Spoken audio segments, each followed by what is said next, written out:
All right. Oh, she was waiting outside when. Okay. Ah, Miss Vodyanitsa, prima donna of the Korolievsky troupe. What a surprise meeting you here. Will you be sitting in on a session of the Vetcha? Yeah. The reason I was outside is because when I stopped the video last time.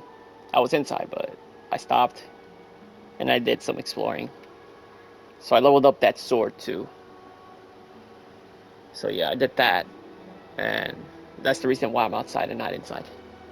Sorry, I'm not taking interviews today. Oh good, you're here. The session's about to begin.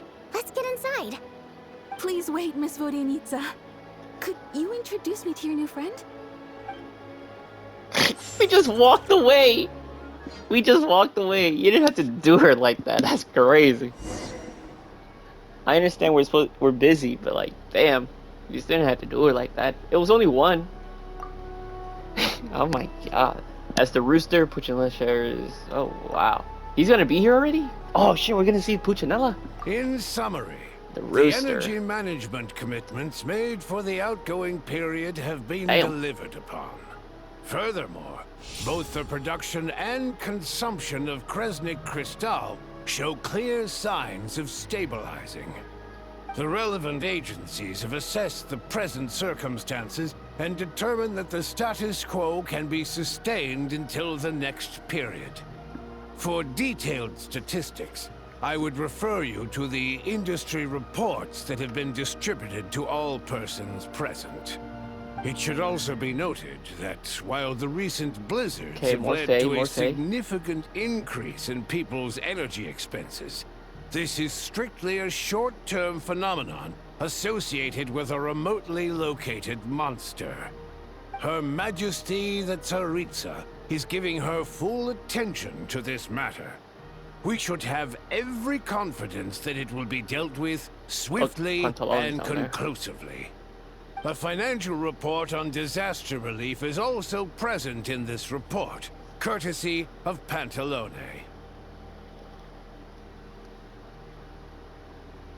They cover the same old ground every single time. The rooster never seems to mind, but everyone else is getting tired of it. There's a general lack of trust. People aren't seeing any tangible benefits that affect them directly. Of course, none of that will be reflected in any of the reports on the table. Yeah, if it weren't for these hard copy documents, I could have at least made something up.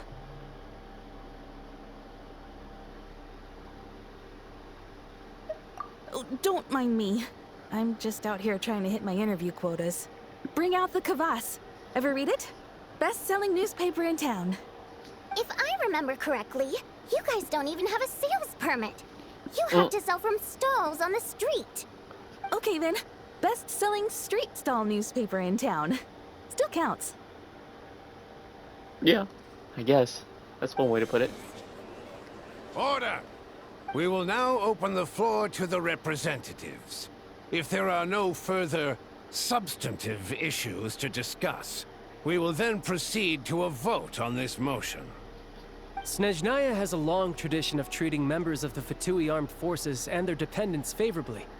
But recent surveys shows that Fatui families in remote areas have access to 15% less crystal than the average civilian family in Snezhnograd. It's been said many times before, but it bears repeating now. There needs to be a clear and consistent rationale behind how crystal is allocated, or we will soon face immense public backlash. Perhaps you wouldn't need to keep repeating yourself if you would hear me out for once. I say again, true consistency exists only in principle. In the real world, fairness is relative. You appear to treat resource allocation as a simple function of production and population. So what about when the equipment used in production breaks down? Have you factored that into your equation? And do you even know how long it's been since Snezhnaya last conducted a census? If I knew the answers to questions like that, I'm sure I'd be a very wealthy man. And I doubt I'd be going by child. I'd like to bring the focus back to the specific issue I raised. Or do you wish to deny that favorable treatment for Fatui dependents is our long-standing policy? It's easy to be a critic when there's no accountability. That seems to be a running theme in the anti-Project Stuzha cohort. Defeat the ringleader and all other problems will magically resolve themselves. That's what they seem to think. But in case you aren't aware, not one jot in my report would change whether Project Stuzha continues or not. So you have no intention whatsoever of finding a solution to this problem? On the contrary, I'm the only one here who ever brings solutions. Child opened by speaking up for the armed forces. Regrator struck back with style and a war of words ensued. Did we really need the body motion? Emotions to Our reporter was live on the scene to get the doing? audience's reaction as it all unfolded. Who do you support?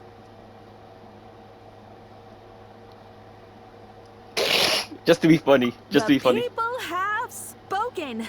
Regrator delivered a deft rebuttal to Child, as we've seen so many times before. But how could Child take this lying down? Now you see why they don't have a sales permit. However this reporter wants to spin things, I haven't forgotten that Tartaglia was representing the Northland Bank when we first met in Liyue. So, surely their relationship can't always have been this strained. You two are getting off topic. Let's focus on what the data is saying. Mr. Pantalone, may I speak on your behalf? Oh, please do. I'm more than happy to save my breath.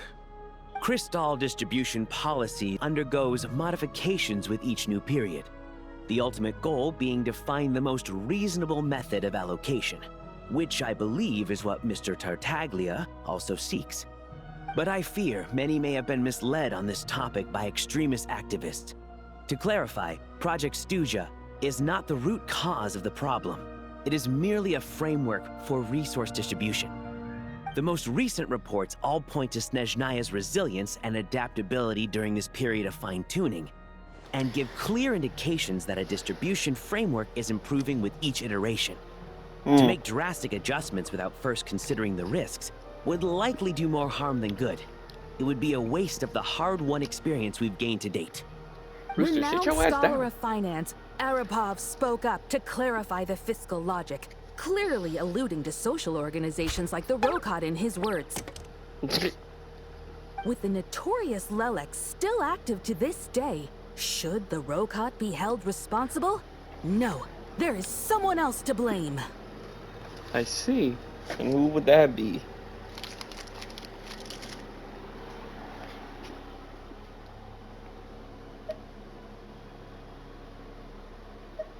She's just rephrasing what Mr. Pantalone said. The Rokot are the critics he accuses of taking no responsibility for their actions.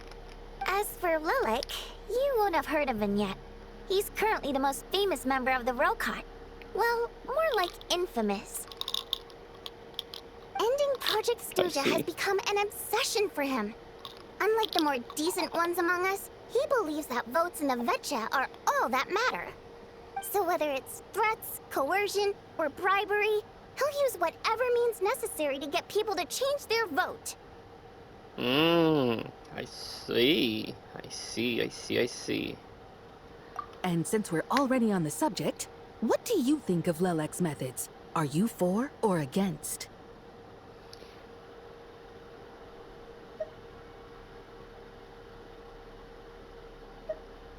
Despite a handful of detractors among the audience, the people overwhelmingly support Lelek. We stand with Lelek! Okay. At least someone here wants to take this discussion seriously. I've been considering that issue myself. What you really need is more precise regional data, right? I think it would be easiest to let the Fatui handle it, since they're already in charge of Crystal shipments anyway. We may as well get them to collect some data while they're at it. Whatever you need, you can ask the Fatui to look into it for you. In terms of supervision, I think the Druzhna would be a good fit. I had hoped to discuss this with Miss Vesna, but sadly, she's not present.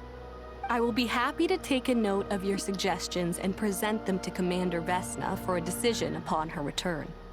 The Commander has always taken a keen interest in Project Stuzha. However, given the Druzhna's demanding workload, I'm afraid it may prove difficult for them to provide any practical support. Let us refrain from jumping to conclusions until a concrete and actionable plan is in place. My apologies, Lord Rooster. There are numerous issues to address here, including manpower, time sensitivity, and reporting lines.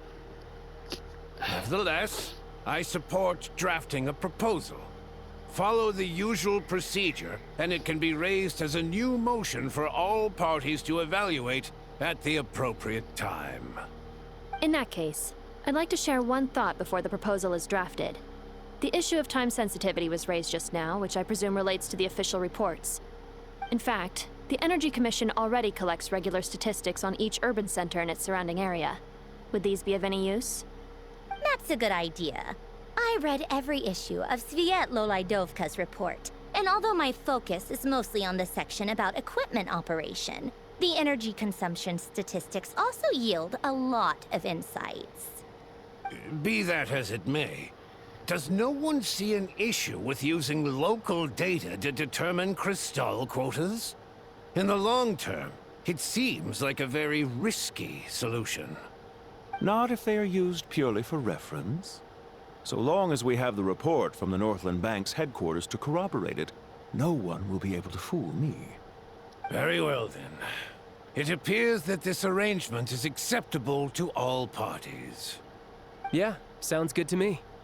The members reached a provisional consensus on the issue of improving treatment for Fatui soldiers.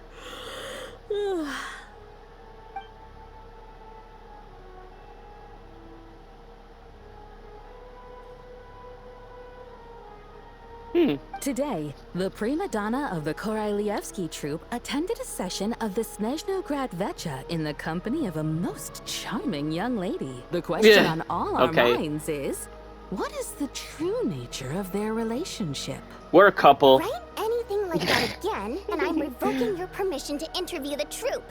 Got it?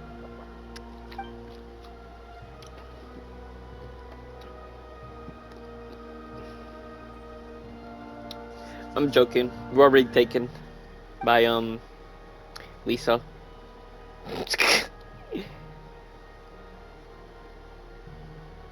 Okay.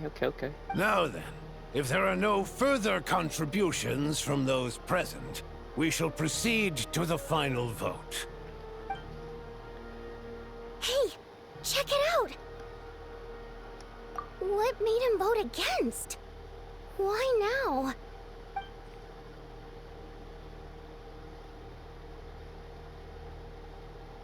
The votes have been tallied. Those in favor of continuing Project Stuzha total 61%, securing a clear majority. That was too close. The margin has shrunk yet again. Chuganov was a huge loss. I'll bet Lelik is behind this. I wonder how Pulcinella will respond this time. Chuganov.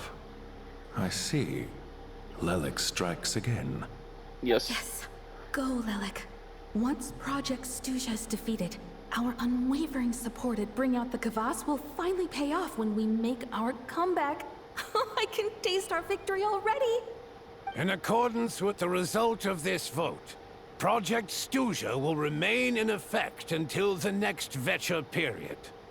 Finally, may I remind us all, we debate only for the greater glory and solidarity of our nation. May the aurora shine ever on, and the tundra always stand firm. The session is concluded. All right. Can I go downstairs? Yes, I can. Why they both just look up at me like that? Like, okay, they just follow no matter what. They're like, what's with that guy over there? They both straight up just said, I don't know about you. I have to say, I really wasn't expecting Chuganov to vote against Project Stuzha. What's so strange about that? Well, in principle, Snezhnaya's business and political elites ought to be the ones least likely to oppose it. As we heard, Project Snezhnaya is basically just a resource distribution framework that requires everyone to cut back during the winter. But even if the policy got cancelled, the Tsaritsa's energy needs wouldn't suddenly go down. The extra demand from the public would have to be filled from somewhere. So logically, the factories would have to take the hit.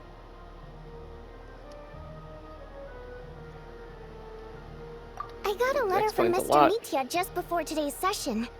He said he's confirmed that there are issues around overtime and excessive energy consumption at the Iskra manufacturing plant. In a situation like this, once the Rooster receives the report, he'll order the factory to halt production and submit to an investigation before issuing a penalty. But that's a week-long process, and thus didn't make it onto the Vetcha agenda this time. I don't think he suspects anything so far.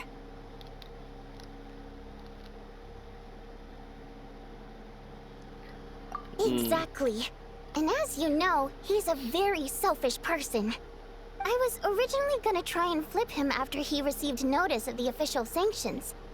My plan was to convince him that the whole thing was completely unfair. Rather than just sit back and take the hit while his factory stopped production, he'd be better off voting to end Project Snezhnaya. At least that way, no one else would be able to make any money either, because all the factories would suddenly have more limited energy to work with. But now, he's already voted against it, which means someone must have used more forceful means to change his vote. Just like with everyone else who flipped. Yeah, no one knows why Lilac is so obsessed with ending Project Snezhnaya, but by the looks of it, he's inching closer and closer to success. Lilac must have strong motivations, given how he'll stop at nothing to achieve his goal. Maybe he knows the full truth of Project Snezhnaya. So is Project Snezhnaya bad or good? I still don't even know myself. I think I'm just lost. Maybe my next step should be to focus on him. I should really pay attention more. Oh, right. What are your plans for the rest of the day? Shall we head out? Hey, comrade. I noticed you were here during the debate. Sup, child? Syndrome. I didn't take you for a political enthusiast. We're not. Greetings, Harbingers. I just happened to have some free time today, and my new friend here thought it might be fun to check out the Vetcha. Ah, Odette must have introduced you. Looks like you two are getting along pretty well. I'll leave you to catch up. I should head back to the troop. Sure. Break a leg and all that. Thought it might be fun to check out the Vetcha, did you? Things are never that simple with you, Traveler. There's no way you're here for kicks and giggles. Tell me I'm wrong. Oh, yeah. To some, he's a captivating enigma. To others, he's the bane of their existence. No one ever thought that some anonymous nobody from the Rokot could cause such a stir. Huh? You want to look into Lelik? Then I'm sure his days of anonymity are numbered. What do you think, Sandrone? Fine by me, I guess. If the Traveler actually manages to expose Lelik, it'll be doing Pulcinella a favor. In return, it seems fair to let her in on what we've learned so far. My thoughts exactly. Sharing is caring, after all. Head back to Glupov and grab the files on Lelik. It's easier to just pull the records than go through the rigmarole of getting the Traveler a visitor's permit. As you command, child, sir. In that case, since we're going to be waiting anyway, I'll have someone brew a pot of black tea.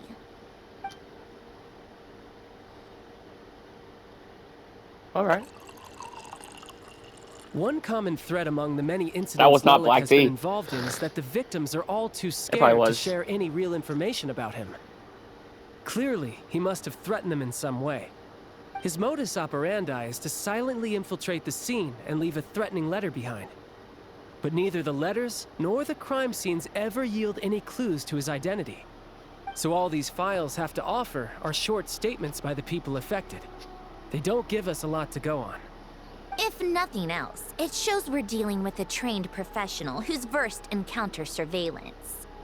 Yes, and to that point, he often strikes in highly secure locations. The victims are high-ranking and influential people who take their personal security very seriously. Somehow, Lelik slips right into their rooms without making a sound. There's never any eyewitnesses, nor the slightest trace of a break-in. If he can get in and out undetected, it means he can strike without warning. Not that that's ever happened so far, but the thought is enough to scare these people sleepless. Are you stuck? It's hard to believe that a human being could pull this off back. flawlessly every time. So they switched the focus of the investigation to Faye.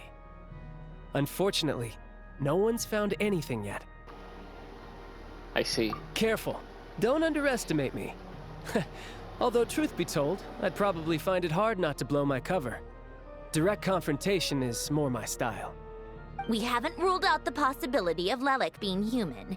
It's just, there can only be a handful of people in all of Teyvat who'd fit the profile. Faye, on the other hand, plenty would have the ability, but few would have the motive. No, not as strong as me. You'll never find the culprit with criteria like that. Let's go with a little weaker than me. Skirt. There's no denying that Master is strong, but meticulous. We can only hope. She's just trying to find a reference point. Stop getting fixated on who's stronger than who. But that's the most important thing. In my opinion, anyway.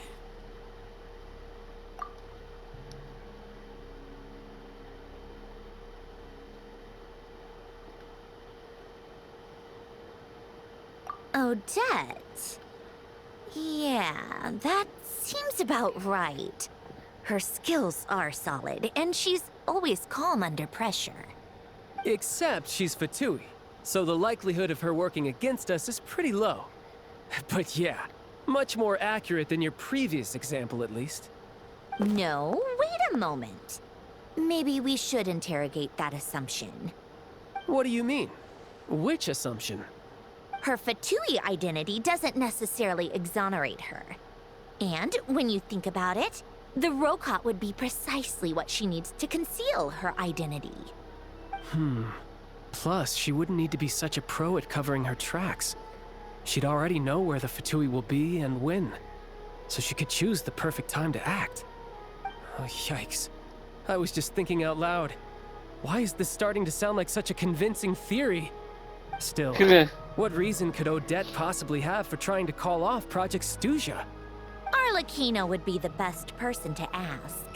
She knows Odette best. Unfortunately, she isn't back yet. Are we gonna see my father?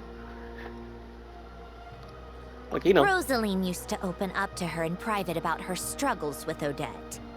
As I'm sure you can imagine, Arlecchino is quite a lot better with children than Rosaline was. She gave her some tips on how to handle the situation, and Rosaline managed to reach a settlement with Odette before leaving. So I suppose there were at least no lifelong regrets left behind. Beyond that, I don't know the details about that side of things. But I do know that Odette definitely has a motive to hold a grudge against Project Snezhnaya. The reason being, her father passed away during the early stages of the project. That was back before it had been named Project Snezhnaya, when things were still being worked out. But in essence, it's remained the same ever since. The more you know. Rosaline was always so self-centered. I never understood why she started paying so much attention to Odette. Is that such a surprise? If you cast your mind back, you may remember that Rosaline and I weren't exactly close. We had tea together a few times, but that was about it. Odette's past is no secret. Her father was a Fatus, and her mother was a very famous ballerina. On the surface, it looks like she followed right in her parents' footsteps. But the truth is quite a different story. After her father passed away on a mission, her mother was overcome with grief. She broke her leg during a performance and could never dance again. Odette was only interested in ballet at the time, but this tragedy left the family with both breadwinners gone. They could barely make ends meet. Per Capitano's policy, family members of Fatui who died in the line of duty had to be appropriately accommodated and provided with adequate assistance. So, regardless of how Rosaline may have felt about it, it fell to her to resolve the issue of Odette's family's livelihood. In the end, the solution they agreed upon was to have Odette join the Fatui. Right, because the alternative would have been a one-off compensation payment, I guess. In that sense, joining up was definitely the better option. Still, she must have had mixed feelings about it, right? If she doesn't even like the Fatui. It's just a theory, a possibility. But as a motive for Odette to become Lelik, it holds up. That said, I have no idea where Odette's head is at right now, or what her conflict with Rosaline was about. Plenty of people were on bad terms with Rosaline. I have no intention of trying to figure it all out. Yes. Yeah. But there's not much point in discussing that now. Yeah, back to Lelik. Since our investigations so far have turned up next to nothing, we've got nothing to lose by trying a new angle. Funnily enough, Tonya and I had actually made plans to go to the theater tomorrow to watch Odette's rehearsal. Unfortunately, thanks to this Lelik situation, I'll be stuck working overtime again. Which means you can go in my place. No point wasting the ticket. Plus, you'll get to meet Tonya. Spirit Seeker. Quite the classic ballet. It was passed down through Odette's mother's family for generations, though it hasn't been performed in years. But Odette's been practicing it diligently, and it's finally ready for a return to the stage. Excitement is through the roof. Tickets for the official performance sold out long ago. Tonya's excited for it too. She's desperate to see it no matter what. Personally, it's not really my kind of thing, but since she's my little sister, I had to figure something out. I've actually seen it several times before. The story's pretty straightforward. The lead character follows a trail of clues left behind by a spirit, gradually recovering her memories along the way. It's a tale of love and regret. So not exactly reinventing the wheel, at least by today's standards. But when that classic melody kicks in and the lead character begins to dance, it always gets me. It really is beautiful. Not an easy dance to do justice to, though. I know it's always been Odette's dream to perform this piece, but I'm not sure she's really ready. In that case, I think that even if she is Lelik, we should wait until her performance is over before we respond. I'll let you take it from here, comrade.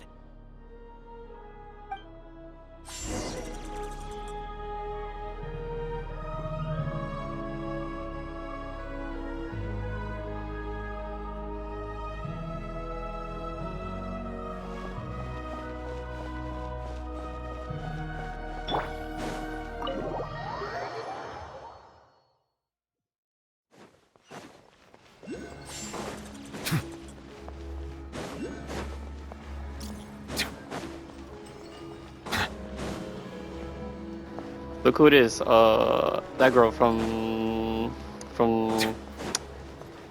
the battle mode from like 4 updates ago, I think. Was it 4 updates ago? I don't even remember when it was.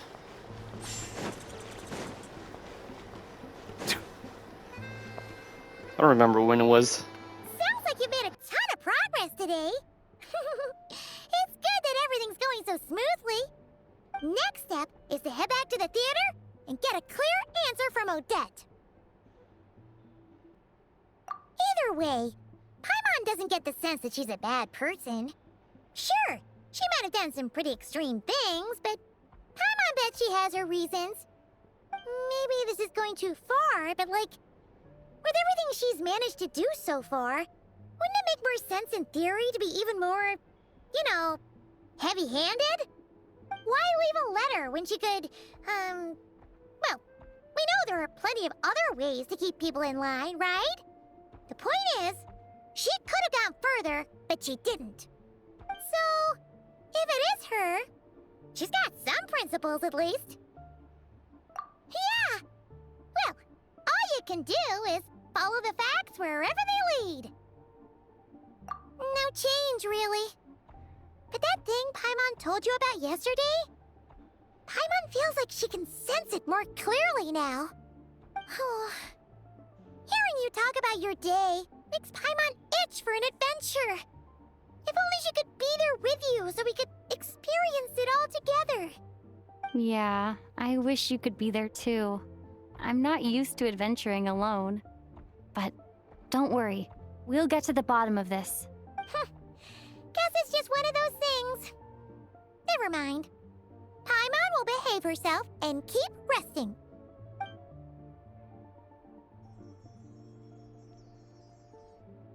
If Odette is Lelek, she may well have inside information on Project Stuja. Her father was involved with the project's early implementation and tragically died in the process. Now, she's dedicated herself to bringing it to an end. It's hard to imagine she could have gotten this far without knowing anything at all about the Tsaritsa's true intentions. When she spoke to us as a member of the Fatui, how much did she let on? And how much was she hiding? Probably a lot. Who knows, actually. Only time will tell. Maybe tomorrow everything will be answered. Hey look! It's snowing! Could be a tough day ahead. Make sure you wrap up warm tomorrow.